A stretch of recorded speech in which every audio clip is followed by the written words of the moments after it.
હવે તો એમ કહે કે નો કોમેન્ટ કહીને જોવું કે શું કરવું એમ, કારણ કે હવે મારે ફરિયાદ કરીને પણ એક થાક લાગતો હોય ને એવું ફીલ થાય છે કે અમે ખોટી જગ્યાએ ફરિયાદ કરી રહ્યા છીએ એવું ફીલ થાય છે. કારણ કે છેલ્લા 2 મહિનામાં 6થો કેસ આવ્યો છે અને 24 કલાક હજી તમારી મીડિયાની ભાષામાં કોઈ સહી સુકાઈ નથી અને બીજી ઘટના થઈ ગઈ.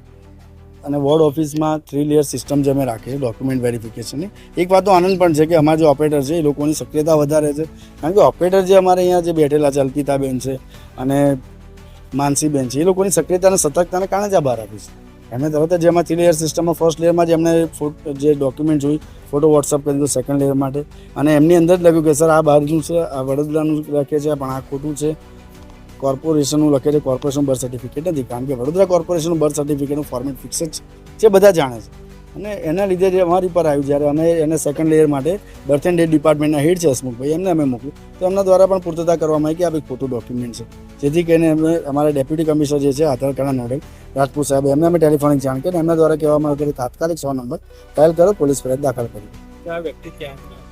આ વ્યક્તિનું જે બર્થ સર્ટિફિકેટ દેખ્યું તો એના વ્યક્તિને પણ પૂછ્યું તો કે વડોદરાના છે, એવું કીધું કે વર્ષોથી વડોદરા રહે છે એવું એમનું કહેવું છે. Birth certificate Vadodara municipal corporation symbol હતો, નીચે વિશાખાપટ્ટનમ લખેલું હતું. હવે ક્યાંના છે, મૂળભૂત ક્યાંના છે, એમની જોડે પણ આધાર કાર્ડ છે, તે બનાવ્યું ક્યારે, કયા ડોક્યુમેન્ટ હતા, બધું તપાસ પોલીસ દ્વારા કરવામાં આવે તો વધારે સારું હશે. આપના માધ્યમથી પોલીસ ફરિયાદ કરવા? હા, મારા માધ્યમથી અત્યાર સુધીમાં 6ઠ્ઠી છે.